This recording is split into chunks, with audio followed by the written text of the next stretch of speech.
പുതിയ ലോകത്ത് മദ്രസ പഠനത്തിന്റെ സമയത്തെ കുറിച്ചുള്ള ആലോചന നടക്കുന്ന കാലം എൻ്റെ പ്രിയപ്പെട്ട മുഅ്മിനീങ്ങളോട് ഓർമ്മപ്പെടുത്തുന്നു.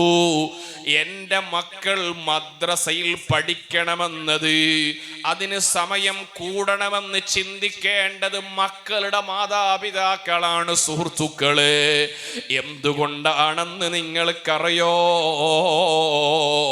സ്കൂളിൽ പോകുന്ന മക്കളുടെ സ്കൂളിൽ ക്ലാസ്സിൽ വരുമ്പോ ഇന്ത്യ രാജ്യത്ത് ഇന്നലെ നടന്ന കൊടും കൊലപാതകം എന്താണെന്ന് നിങ്ങൾക്കറിയോ സുഹൃത്തുക്കളെ?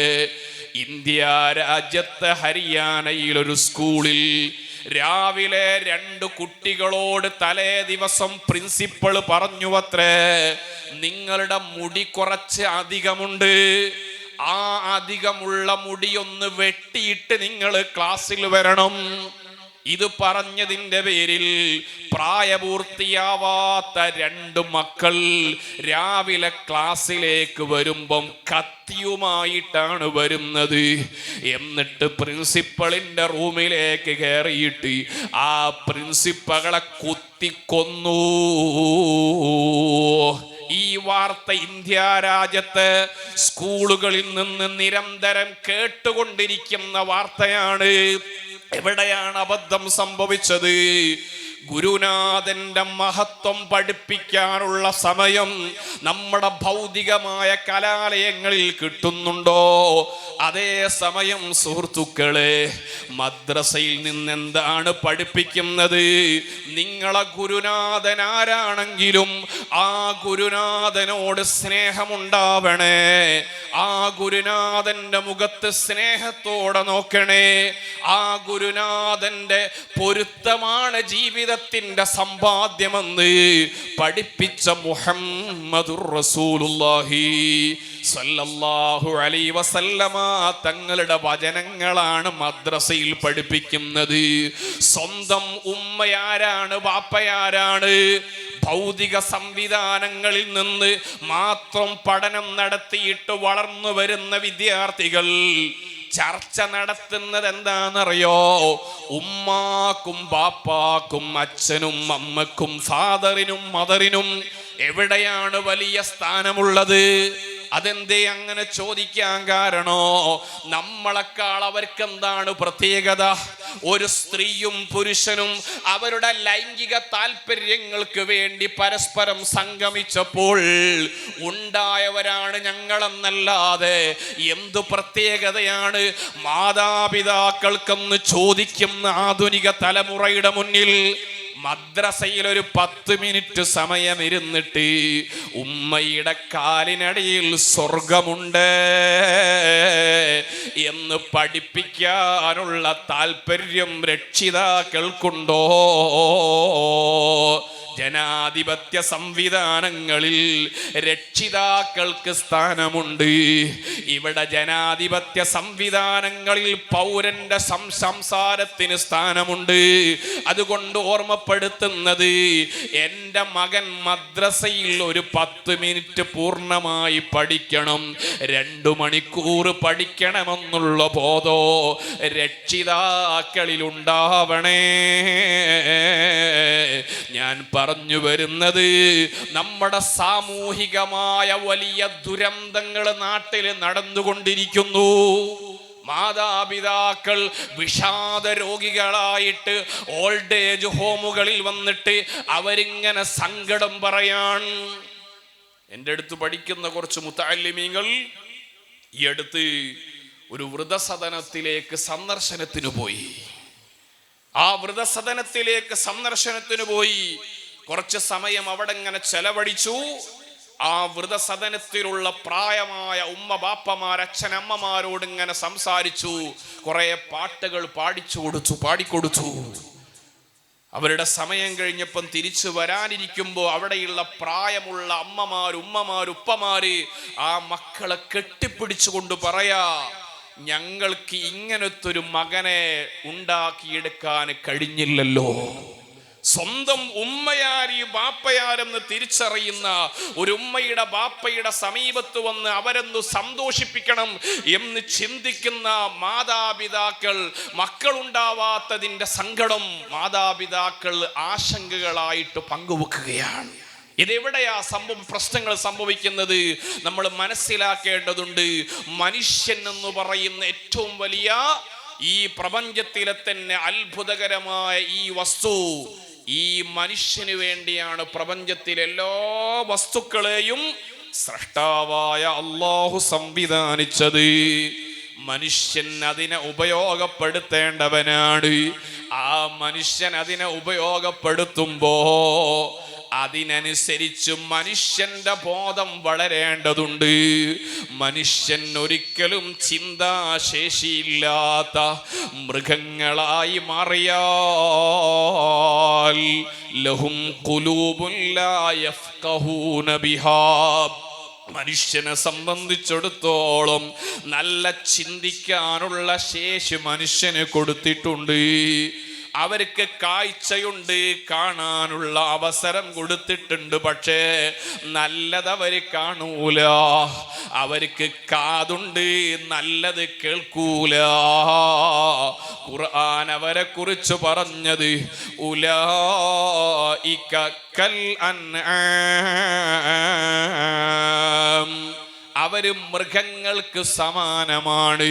എന്നിട്ട് ഒന്നുകൂടി കയറ്റിയിട്ട് ഖുർആൻ പറയാണ് ബൽഹും അളല്ല്, മൃഗങ്ങൾ അത്ര അതപ്പതിച്ചു പോകൂല. മൃഗങ്ങൾ എത്ര മനുഷ്യൻ ഇങ്ങനെ ദുരന്തമുള്ള മനുഷ്യനായി മാറുന്ന കാലത്ത് മൃഗങ്ങളിൽ മനുഷ്യന് വലിയ പാഠങ്ങൾ ഉണ്ടാകുന്നു. സുഹൃത്തുക്കളെ, നമ്മളുടെ സംവിധാനങ്ങളിൽ ആത്മീയമായ വളർച്ചയുടെ നഷ്ടങ്ങളുണ്ട്. ഭൗതികത മാത്രം എങ്ങനെ പണമുണ്ടാക്കണമെന്നാണ് 7ാം ക്ലാസ്സിലെ വിദ്യാർത്ഥി ചിന്തിക്കുന്നത്. എങ്ങനെ പണമുണ്ടാക്കണമെന്നാണ് യൂട്യൂബർമാര് ചിന്തിക്കുന്നത്. സ്വന്തം ഭാര്യയുടെ നഗ്നമായ ശരീരം അന്യ പുരുഷന്റെ മുന്നിൽ പ്രദർശിപ്പിച്ചിട്ട് അതിൽ നിന്ന് പണം വാരണമെന്ന് ചിന്തിക്കുന്ന വലിയ വ്ളോഗർമാര് നിരന്ന് നിൽക്കുന്ന കാലത്താ നമ്മൾ സംസാരിക്കുന്നത്. സ്വന്തം മകളെ സമൂഹത്തിന്റെ മുന്നിൽ എന്ത് തോന്നിവാസം പറഞ്ഞിട്ടത് പ്രദർശിപ്പിച്ച് അതിലൂടെ ഇൻഫ്ലുവൻസറാക്കിയിട്ട് പണം കണ്ടെത്തണം എന്ന് ചിന്തിക്കുന്ന കാലത്ത് അല്ലാഹുവിൻ്റെ റസൂല് പറഞ്ഞ മൂല്യം എന്താണെന്നറിയോ? മനുഷ്യ, നിന്റെ സമ്പാദ്യമുണ്ടല്ലോ, വഅൻ മാലിഹി മിൻ ഐന ഇക്തസബഹു വഫീമ അൻഫഖാ, എവിടെന്നാണ് നീ പണം സമ്പാദിക്കുന്നത്? അശ്ലീലമായ വീഡിയോ കണ്ടന്റുകൾ നീ സമൂഹത്തിന് കൊടുത്തിട്ട് നിന്റെ സ്വന്തം പെണ്ണിനെ, നിന്റെ ഭാര്യയെ, നിന്റെ കുടുംബത്തിനെ പച്ചയായിട്ട് കാണിച്ചു കൊടുത്തിട്ട് നീ പണം സമ്പാദിക്കുന്ന എത്ര വലിയ ദുരന്തമാണ്.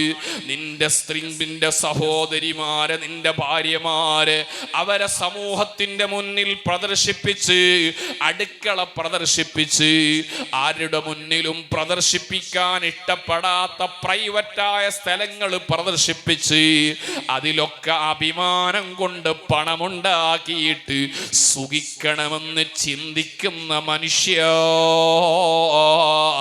ജീവിതം മൂല്യങ്ങൾ ഉണ്ടാകുമ്പോഴാണ് ജീവിതത്തിന് അർത്ഥമുണ്ടാവുകയുള്ളൂ. അതാണ് ഖുർആൻ പറയുന്നത്, മൻ അസ്ലമ വജ്ഹഹു ലില്ലാഹ് ഫഹുവ മുഹ്സിനുൻ, ഗുണം ലക്ഷ്യം വെച്ച്, നന്മ ലക്ഷ്യം വെച്ചുകൊണ്ട് നന്മ ചെയ്യണമെന്ന് ആഗ്രഹിച്ച്, അതേ ആയിരക്കണക്കിന് മനുഷ്യന്മാർക്ക് എന്നെ കൊണ്ട് ഗുണമല്ലാതെ ഒരു പ്രയാസവും വന്നുകൂടാ എന്ന് ചിന്തിക്കുന്ന മനുഷ്യനായാൽ ആ മനുഷ്യനെ കുറിച്ച് ഖുർആൻ പറയുന്നു, ഫലഹു അജ്റുഹു ഇൻദ റബ്ബിഹി, മനുഷ്യൻ അല്ലാഹുവിൻ്റെ അടുത്ത് വലിയ പ്രതിഫലമുണ്ട്. വലാ ഖൗഫുൻ അലൈഹിം വലാ ഹും യഹ്സനൂൻ. അദ്ദേഹത്തിനെ സംബന്ധിച്ചിടത്തോളം ഒരിക്കലും സങ്കടപ്പെടേണ്ടവനോ നിരാശപ്പെടേണ്ടവനോ അല്ല. അതുകൊണ്ട് മുസ്ലിമീങ്ങളോട് ഓർമ്മപ്പെടുത്തുന്നത്, എല്ലാ പ്രതിസന്ധികൾക്കിടയിലും നമ്മുടെ ഈമാനിൻ്റെ സംരക്ഷണത്തിനാവശ്യമായ വഴികളിലേക്ക് പ്രവേശിക്കണേ. മഹാനായ ഇമാമുന ശഫഈ റളിയല്ലാഹു അൻഹു വലിയ മഹാനല്ലേ, ഹിജറയുടെ 2-ാം നൂറ്റാണ്ടിൽ ജീവിച്ചു പോയവരല്ലേ. ഇന്നും ലോക മുസ്ലിമീങ്ങളിൽ നിന്ന് 30% ആളുകൾ ഫോളോ ചെയ്യുന്ന മഹാനല്ലേ ഇമാം ശഫഈ റളിയല്ലാഹു അൻഹുവിൻ്റെ ശിഷ്യന്മാരുടെ കൂട്ടത്തിൽ ഏറ്റവും പ്രഗൽഭനായ ഇമാം അവർക്ക് വലിയ ഇഷ്ടമുണ്ടായിരുന്ന ശിഷ്യനാണ് റബീഉ ഇബ്നു സുലൈമാൻ അൽ മുറാദി റളിയല്ലാഹു അൻഹു. മഹാനവറുകളോട് ശഫഈ ഇമാം പറയുന്നുണ്ട്, എനിക്കെങ്ങാനും ഇൽമിനെ ഭക്ഷണമാക്കിയിട്ട് തരാൻ കഴിയുമെങ്കിൽ ഞാൻ ആ ഇൽമ് ഭക്ഷണമാക്കിയിട്ട് എൻ്റെ റബീഇനെ കഴിപ്പിക്കുമായിരുന്നു. ഇമാം ശഫഈ തങ്ങളുടെ കിതാബുകളൊക്കെ പുറം ലോകത്തേക്ക് എത്തിച്ച വലിയ മഹാനാണ് റബീഇ തങ്ങൾ. ആ റബീഇ തങ്ങളതാ ശഫഈ ഇമാം റളിയല്ലാഹു അൻഹുവിൻ്റെ ഒരുപാട് വസിയ്യത്തുകൾ എഴുതി വച്ചിട്ടുണ്ട്. ലോകത്ത് വലിയ വലിയ ഉന്നത സ്ഥാനത്ത് എത്തിയ മഹാന്മാരെ ചരിത്രം പരിശോധിച്ചാൽ അവരൊക്കെ വസിയ്യത്തുകൾ നടപ്പിലാക്കിയവരായിരിക്കും. വസിയ്യത്തെന്ന് പറഞ്ഞാൽ ആളുകൾ അന്ത്യനിമിഷങ്ങളിൽ നിർബന്ധമായും നടപ്പിലാക്കണമെന്ന ലക്ഷ്യത്തോടെ നൽകുന്ന ഉപദേശത്തിനാണ് വസിയ്യത്തെന്ന് പറയുന്നത്. പഴയ കാലത്ത് ആളുകളൊക്കെ മരിക്കുന്നതിൻ്റെ മുമ്പ് വസിയ്യത്തുകൾ എഴുതി വെക്കും. മരിക്കുന്നതിൻ്റെ മുമ്പ് മക്കളെ കുടുംബക്കാരെ വിളിച്ചിട്ട് വസിയ്യത്തുകൾ പറഞ്ഞു കൊടുക്കും. ചില വീട്ടിലൊക്കെ പോയാൽ മക്കൾ പറയും, ബാപ്പ മരിച്ചുപോയി ഉസ്താദേ, എൻ്റെ വാപ്പൻ്റെ വസിയ്യത്താണ് എല്ലാ റമദാനിലും ഞങ്ങളെ തൊട്ടടുത്ത പള്ളിയിൽ നോമ്പ് തുറ എൻ്റെ വക ആക്കണം. ഇന്നു മുതൽ ബാപ്പ മരിച്ചിട്ട് 11 കൊല്ലായി, എല്ലാ വർഷവും എൻ്റെ വകയാണ് നോമ്പ് തുറ. അത് ബാപ്പ പറഞ്ഞതാ. ചില ആളുകൾ പറയൽ എന്താന്ന് വെച്ചാൽ, ഈ ഉസ്താദേ എൻ്റെ ബാപ്പ മരിക്കണത് വരെ ഈ വീട്ടിൽ ടെലിവിഷനൊന്നും വാങ്ങിയില്ല, ബാപ്പക്ക് ഇഷ്ടമില്ല, ഇനി ബാപ്പ മരിച്ചപ്പോൾ ഞാനൊന്നും വാങ്ങിയാ നീ, അതുകൊണ്ട് ഉസ്താദ് വരക്കണം എന്ന് പറഞ്ഞിട്ട് പറയുന്ന കുറേ സാധുക്കളുണ്ടാവും. മരിക്കുന്നത് ബാപ്പക്ക് ഇഷ്ടമില്ലാത്തത് മരിച്ചാൽ ചെയ്യുന്ന ആളുകളുണ്ട്.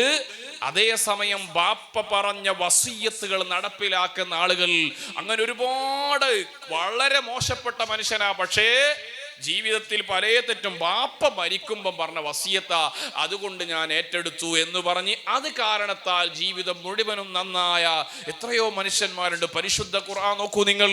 ഖുർആനിലെ സൂറത്തുൽ ലുഖ്മാൻ, ലുഖ്മാൻ എന്ന് പറയുന്നത് ആഫ്രിക്കയിൽ ജീവിച്ച ഒരു മനുഷ്യനാണ്, അടിമയായി ജീവിച്ച മനുഷ്യനായിരുന്നു. ആ ലുഖ്മാനുൽ ഹക്കീം റളിയല്ലാഹു അൻഹു ആകുന്നത് വലിയ ചരിത്രമാണ്. സൂറത്തുൽ ലുഖ്മാനിൽ അല്ലാഹു തആല ലുഖ്മാനുൽ ഹക്കീമിന്റെ ചരിത്രമല്ല പറയുന്നത്, പിന്നെ എന്താ പറയുന്നത്? സൂറത്തുൽ ലുഖ്മാനിന്റെ 12 മുതൽ 19 വരെയുള്ള വചനത്തിൽ അല്ലാഹു സുബ്ഹാനഹു തആല ലോക സമൂഹത്തിനെ പഠിപ്പിക്കുന്നത്, വഇദ് ഖാല ലുഖ്മാനു ലിബ്നിഹി വഹുവ യഇദുഹു. ലുഖ്മാനുൽ ഹക്കീമിന്റെ മകനോട് മഹാനവറുകൾ കൊടുക്കുന്ന വലിയ വസിയ്യത്ത് ഞാൻ നിങ്ങൾക്ക് പറഞ്ഞു തരാം. ലോകത്തുള്ള മുഴുവൻ മനുഷ്യന്മാർക്കും വലിയ മെസ്സേജായിട്ട് ഖുർആൻ പറയുന്നത്, ഒരു ബാപ്പ, സാധാരണക്കാരനായൊരു ബാപ്പ മകന് നൽകുന്ന ഉപദേശങ്ങളാണ്. സുഹൃത്തുക്കളെ, നമ്മുടെയൊക്കെ ജീവിതത്തിൽ അങ്ങനെ വല്ല വസിയ്യത്തും കിട്ടിയവരുണ്ടോ? സ്വഹാബത്തിന്റെ കൂട്ടത്തിൽ നമ്മൾക്കൊക്കെ സുപരിചിതനായ ഒരു സ്വഹാബിയുണ്ടല്ലോ. അതാരാണെന്ന് സയ്യിദുനാ അബൂ ഹുറൈറ റളിയല്ലാഹു അൻഹു. അബൂ ഹുറൈറ തങ്ങളെ കേൾക്കാത്തവരുണ്ടാവില്ല. മഹാനായ അബൂ ഹുറൈറ തങ്ങൾ പറയാണ്, ഔസ്വാനി ഖലീലി, എൻ്റെ ഏറ്റവും അടുത്ത സുഹൃത്തിനെ പോലെ കാണുന്ന ഹബീബായ നബി തങ്ങൾ എന്നോട് വസിയ്യത്ത് ചെയ്തു. എന്താണ് 3 വസിയ്യത്തുകൾ എന്നറിയോ? ഒന്ന്, ഞാൻ ഉറങ്ങുന്നതിൻ്റെ മുമ്പ് വിത്ർ നിസ്കരിക്കണം. അബൂ ഹുറൈറ തങ്ങൾ പറയാണ്, ഞാൻ അന്നു മുതൽ പിന്നെ വസിയ്യത്ത് ഒഴിവാക്കിയിട്ടില്ല. എല്ലാ ദിവസവും ഞാൻ വിത്ർ നിസ്കാരം ഉറങ്ങുന്നതിൻ്റെ മുമ്പ് നിസ്കരിക്കും. കാരണം ചില ആളുകൾക്കൊക്കെ, നല്ല ഉറപ്പുള്ള ആളുകൾക്ക് തഹജ്ജുദിന്റെ ശേഷം വിത്ർ ആക്കലാണ് നല്ലത്. ഉമറുൽ ഫാറൂഖ് തങ്ങളോട് നബി തങ്ങൾ പറയുന്നുണ്ട്, നിങ്ങൾക്കതിന് കഴിയും, അതുകൊണ്ട് ഏറ്റവും അവസാനത്തെ നിസ്കാരം വിത്റാവലാണ് അഫ്ളല്. അതുകൊണ്ട് തന്നെ തഹജ്ജുദിന് എഴുന്നേൽക്കുമെന്ന് ഉറപ്പുള്ള ആളുകൾ, അവർക്ക് തഹജ്ജുദിന്റെ ശേഷം വിത്ർ നിസ്കരിക്കല് വലിയ മഹത്വമാണ്. അബൂ ഹുറൈറ തങ്ങൾ വളരെ ദുർബലനാണ്, നല്ലോണം പഠിക്കുന്ന മുതഅല്ലിമാണ്. മദീന പള്ളി വിട്ട് എങ്ങോട്ടും പോവാറില്ല. പലപ്പോഴും പട്ടിണി കിടന്നുകൊണ്ട് ഹദീസ് പഠിച്ച മഹാനാണ്. അതുകൊണ്ട് അബൂ ഹുറൈറ തങ്ങളെ ശാരീരിക പ്രകൃതി ക്ഷീണം കൊണ്ട് ഉറങ്ങിപ്പോയാലോ, നബി തങ്ങൾ പറഞ്ഞു, ഉറങ്ങുന്നതിൻ്റെ മുമ്പ് വിത്ർ നിസ്കരിക്കണം. ഞാൻ പിന്നെ വിത്ർ ഒഴിവാക്കിയിട്ടില്ല. രണ്ടാമത്, അല്ലാഹുവിന്റെ ഹബീബ് എന്നോട് വസിയ്യത്ത് ചെയ്തു, അൻ ഉസല്ലിയ ളുഹാ, മുഅ്മിനീങ്ങളെ, ളുഹ നിസ്കാരം. മുഹറം മാസമല്ലേ, കഴിഞ്ഞ വർഷത്തേതിൽ നിന്ന് മാറി ചിന്തിച്ചോളൂ. എത്ര വലിയ തിരക്കുള്ള ആളുകൾക്കും നിർവഹിക്കാൻ കഴിയുന്ന സുന്നത്ത് നിസ്കാരമാണ് ളുഹ. നമ്മുടെ ശരീരത്തിൽ 365 കണിപ്പുകളുണ്ട്, ജോയിന്റുകൾ. ഓരോ ജോയിന്റിനും നമ്മളിങ്ങനെ ശരിക്ക് ശ്രദ്ധിച്ചു നോക്കിയാൽ, ഒരു ചെറിയ കണിപ്പിനൊരു ചെറിയ നീർക്കെട്ട് വന്നാൽ എന്തൊരു വേദനയാണെന്നറിയോ? ഞാൻ ഇങ്ങോട്ട് വരുമ്പോ എൻ്റെ വീട്ടിൽ എൻ്റെ ചെറിയ മകൻ ഇങ്ങനെ കരയുന്നുണ്ട്. എന്താ കാരണം? ഇന്നലെ രാത്രി ഉറക്കത്തിലൊന്ന് ചെറുതായിട്ട് കൈയുടെ ഭാഗത്തൊരു ചെറിയ ഒരു ഇളകിയ സമയത്ത് കണിപ്പ് തേച്ചു പോയതാണ്. വാവിട്ട് കരഞ്ഞുകൊണ്ടിരിക്കുന്നുണ്ട്. ഒരു ചെറിയ കണിപ്പ് പോലും തെറ്റിയാൽ മനുഷ്യന്റെ ശരീരത്തിനെന്തൊരു പ്രയാസമാണ്. ഈ മുഴുവൻ കണിപ്പുകളെയും ശക്തമായ രൂപത്തിൽ നിയന്ത്രിക്കുന്നവനല്ലേ റബ്ബുൽ ആലമീൻ. അതുകൊണ്ട് ഈ 365 കണിപ്പുകൾക്കും പകരമായിട്ടൊരു ശുക്ർ, ആ ശുക്രിന് പറ്റിയ ഒരു പരിപാടിയാണ് ളുഹ നിസ്കാരം. സൂര്യൻ ഉദിച്ചിട്ട് 20 മിനിറ്റ് കഴിഞ്ഞതു മുതൽ ളുഹർ വാങ്കിന്റെ സമയം വരെ ളുഹയുടെ സമയമാണ്. ഏത് ജോലിക്കാരനും നിസ്കരിക്കാൻ പറ്റിയ സുന്നത്താണ്.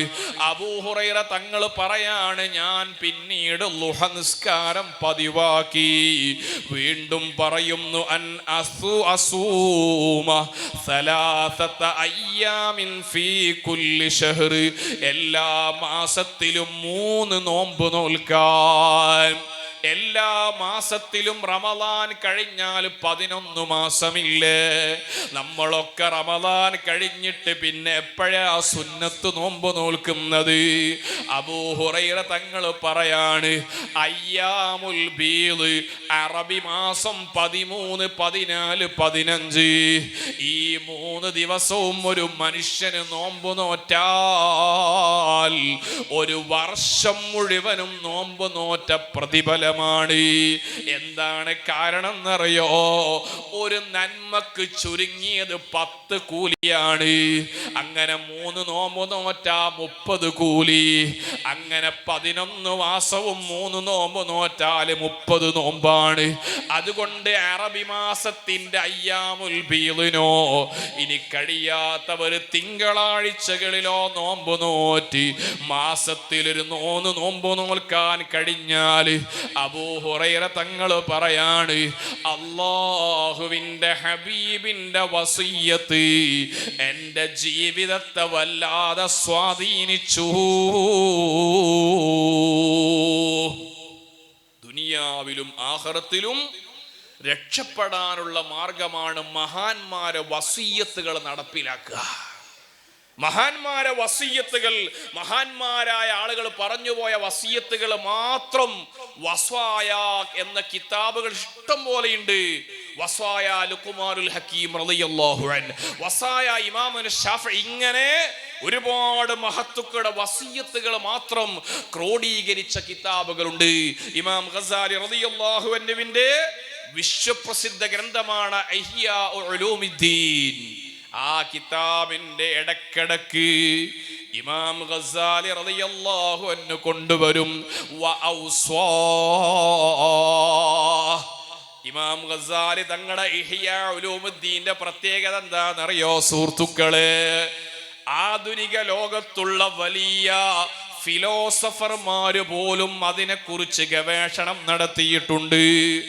ആധുനിക ലോകത്തെ ഇസ്ലാം വിമർശകർ പോലും പറയുന്നത് ഇമാം ഗസാലി റളിയല്ലാഹു അൻഹുവിന്റെ ഇഹ്യാ ഉലൂമിദ്ദീൻ അത് മാത്രം ലോകത്ത് നിലനിന്നാൽ മുസ്ലിമീങ്ങളുടെ ബാക്കിയുള്ള മുഴുവൻ ഗ്രന്ഥങ്ങളും നഷ്ടപ്പെട്ടു പോയാലും ഇസ്ലാമിനെ തകർക്കാൻ കഴിയൂല. അത്രയും പ്രൗഢമായ പരിശുദ്ധ ഖുർആനിന്റെയും ഹദീസിന്റെയും അടിസ്ഥാനത്തിൽ ഇമാമിങ്ങളെ വസിയ്യത്തുകൾ എഴുതപ്പെട്ട ഗ്രന്ഥമാണ് ഇമാം ഗസാലി റളിയല്ലാഹു അൻഹുവിന്റെ ഇഹ്യാ ഉലൂമിദ്ദീൻ.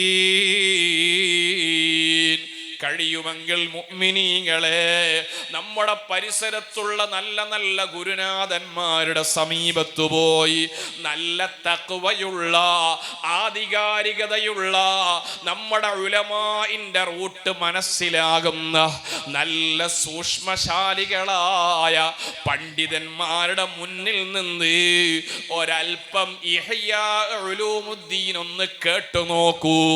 നിങ്ങളുടെ ഖൽബിന് വെളിച്ചം കൂടുന്നതാണ്. ലോക ചരിത്രത്തിൽ വലിയ മാറ്റത്തിന് തിരികൊളുത്തിയ ഗ്രന്ഥമാണ് ഇഹ്യാ ഉലൂമുദ്ദീൻ. ആ ഗ്രന്ഥത്തിൽ ഇമാം ഗസാലി റളിയല്ലാഹു അൻഹു ഒരുപാട് വസിയ്യത്തുകളാണ് എഴുതി വച്ചിരിക്കുന്നത്. വലിയ വലിയ മശായിഖന്മാരുടെ വസിയ്യത്തുകൾ, ഹഖായ ത്വരീഖിലൂടെ ജീവിക്കുന്ന മശായിഖന്മാര്, സ്വഹാബത്തിനെയും താബഈങ്ങളെയും ഇമാമീങ്ങളെയും അംഗീകരിക്കുന്ന മശായിഖന്മാര്, അങ്ങനെയുള്ള നല്ല നല്ല ശൈഖുമാരുടെ വസിയ്യത്തുകളാണ് നമ്മുടെ ജീവിതത്തിൽ ഏറ്റവും കൂടുതൽ സ്വാധീനിക്കുക. ഇമാം ശാഫഈ റളിയല്ലാഹു അൻഹുവിൽ നിന്ന് മഹാനായ റബീഉൽ മുറാദി റളിയല്ലാഹു അൻഹു പറയാണ്, എൻ്റെ ഉസ്താദായ ഇമാം ശാഫഈ തങ്ങൾ എന്നോട് നടത്തിയൊരു വസിയ്യത്ത് കേട്ടോളൂ. ഇദാ അറബ്ത സ്വലാഹ ഖൽബിക, നമ്മുടെ സ്വഭാവം നന്നാവണമെങ്കിൽ നമ്മുടെ ഖൽബ് നന്നാവണം.